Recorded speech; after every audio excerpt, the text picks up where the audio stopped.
Most of the 24 offsets.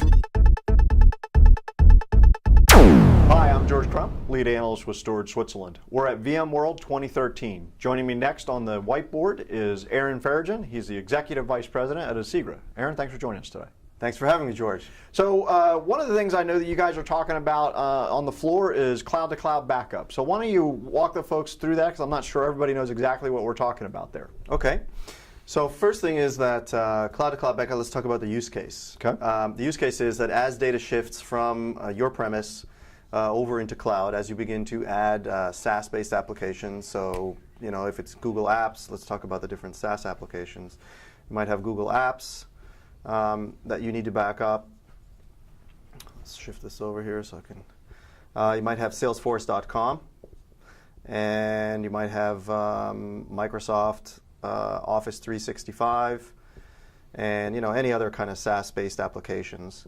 So the point is all those things are storing your data now. They're storing your corporate data. You've now shifted, you might have had legacy applications, you've now shifted their data, and your data basically now sits in some kind of, the SaaS provider's cloud. So here's your data, somewhere like that. This is your data. Mm-hmm. And even though the data has shifted into a cloud, the burden of responsibility of backing it up and recovering it hasn't shifted. So obviously, Salesforce backs up the data inside the data center. They probably mirror it 6 ways till Sunday. Google Apps does. But it's not about them losing your data. It's about your users, in case they leave your organization, in case they click edit and then save, in case you have a malicious user and so on. And you need to recover the data back. So. Sure. For example, around Salesforce, there really is no SLA around it, around recovering. If you lose the data and it's your fault, you basically have to call them up, and they could take a week, they could take a day. There's no SLA. It costs you at least $10,000, and they bring the tapes, they recover the data. But when they recover everything, even though you had one user. So you go back in time. It's not a very good setup. Yeah, it's not wide impact. Wide impact. Okay. Not like what the administrators and the IT management is used to for on-prem data. Right. The concept is you back up your data from the cloud back into, and this is again your data. This is the call it the data store. Your backup, let's call it the backup store. Mm-hmm. And this is where all of your backup data sits. Okay, and this is either at a service provider location in case you've outsourced your backup, or this is your data center. So a couple of questions here. So it would seem to me that a lot of people are under the impression that they don't have to do this, that this happens automatically or magically, if you will, in the cloud. Is that a common misperception? Yeah, automagically is another word that I've heard it, but it doesn't happen. I mean, these vendors back up the data, mirror it, replicate it for their own uptime purposes, so they meet their uptime SLA with you, but they don't back up the data for you. They back up the data for themselves. Right. If you are the cause of the data loss or your users, you need to figure that out yourself. Okay, interesting. So that's where the use case for cloud-to-cloud backup comes up. You need to make sure that the data you've now shifted into a cloud, you've gotten over the hurdles of even getting your data into a cloud. So the major hurdles are typically something like security. You're going to wonder, is my data going to be secure here? Sure. Control, can anybody look at it? Can only I look at it? And of course, cost. So you've gotten over security, control, and cost. And now your data's sitting over here. Well, you need to make sure that you've figured out that you can recover that data. Again, control is really, really important, and that's what cloud-to-cloud backup gives you. The security you've got there with the SaaS application. You need to make sure that the backup data is also secure. Asigra's application happens to be FIPS 140-2 certified, cloud-to-cloud backup. And in this backup store, you can also back up, other kind of data. You can back up, iOS, Android, basically endpoint, I think is the point. I'm kind of writing a little bit sideways. Sure. You can back up and recover your servers. You can back up your databases, your enterprise applications, your VMs.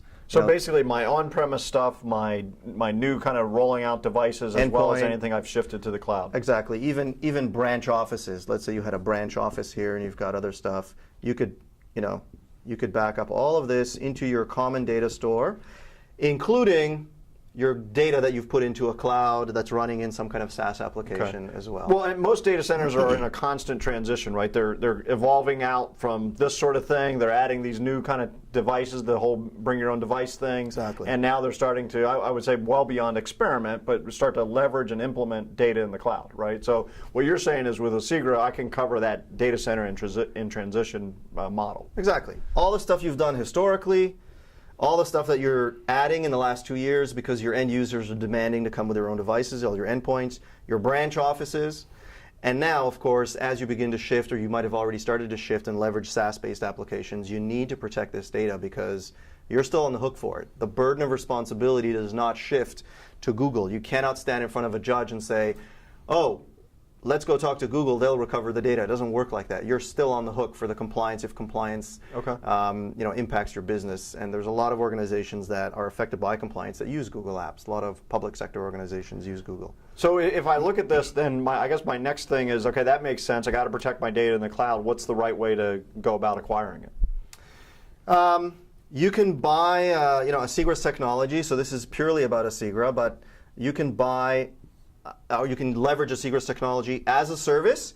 This could be a service provider. Asigra has service providers all over the world and on every continent where business gets done. You can talk to one of our partners. You can call us and we'll put you in touch with.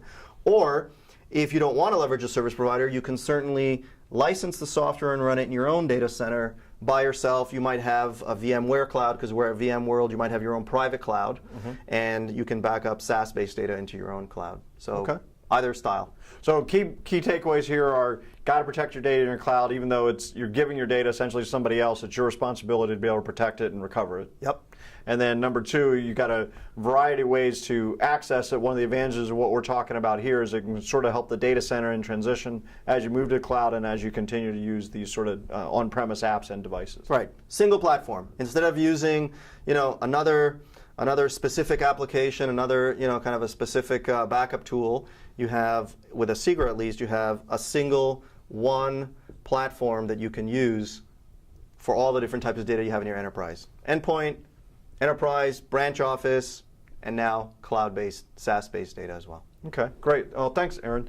What the other, real quickly, we just recently did a webinar with you guys on recovery-based licensing that was well attended. Let's talk just real quickly about that and what that means to people. Okay, I'll use a red pen. Traditional ways of licensing backup software, there were two real ways. Basically, you either paid for backup software based on per agent. So if you had, 4,000 agents, each of these represents 1,000, you would pay based on the number of agents, number of nodes, and endpoints. The other way, and the dominant licensing model in the backup industry these days, is based on capacity. So you pay some kind of dollar or euro per terabyte, either per year or per month, for some kind of a capacity based. Sure. So when you pay based on capacity, creates a problem, because if you keep backing up more and more data, your users are creating more and more data, your costs grow all the time. Right. So basically, backup ends up taking more and more of the budget, and it creates an unsustainable situation where you need to keep going back to your supplier and asking them for a lower price per unit, whatever it is, the unit that your gigabyte or terabyte. Right. And so that doesn't help. The other thing that it creates is a situation where if you're investing in IT, you've got up-to-date arrays, up-to-date software that's patched and so on, and your users are not recovering a lot. You're paying the same amount. In fact, you might even be subsidizing potentially your competitor that's not investing in efficient IT, not investing in arrays, using old stuff, users recovering a lot of data. So that's not fair. So the other problem it creates is for the supplier side, for Asigra and the suppliers who deliver cloud backup as a service. We constantly have to be lowering our prices. It's this never end to the bottom. Sure. And that's not good for us. And if it's not good for us, ultimately it's not good for the customers. Asigra had to create a new licensing model. We created one. It's called RLM, which is Recovery License Model. And you pay based on, in fact, how little you recover, not how much you back up. Okay. So it really takes the costs down, allows you to keep a lot more of your IT budget. You can allocate it to other more important tasks. Backup you still need to do, but you want to be not only IT efficient about it, but financially efficient about it. And that's what Recovery License Model gets you. Well, and then if people want more information on the recovery-based model, they can tune to the webinar that's linked into this video. Aaron, thanks very much for joining us today. My pleasure. Thanks, George. George Crump, lead analyst with Storage Switzerland. Thank you for joining us.